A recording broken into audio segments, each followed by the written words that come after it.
मेरी कविता का शीर्षक है प्रकृति। पेड़ दिए, वन दिए, नदी तालाब झरने दिए, सागर दिए, समुद्र दिए, प्रकृति ने हमें कई रंग दिए।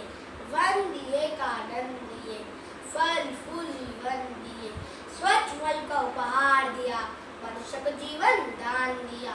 हिमोरा हिमगिरी दिया, कल कल बहती नदियां दी, द्वीप दिए, समतल दिए, रहने को हमें घर दिए, अपनी शीतल छाया दी, मनुष्य को माया दी, हर्ष और आनंद दिए। प्रकृति ने हमें कई रंग दिए, जिसने जीवन दान दिया, अन्न वस्त्र दिया, उसी का शोषण हमने किया। शायद जितना दिया प्रकृति ने वह हमें कम ही लगा। निस्वार्थ भाव से जिसने हमारी सेवा की, उस प्रकृति को हमने क्या दिया? जो भी दिया प्रकृति ने हमें दिया। हम कुछ देने के काबिल तो नहीं, लेकिन एक कसम तो खा सकते हैं।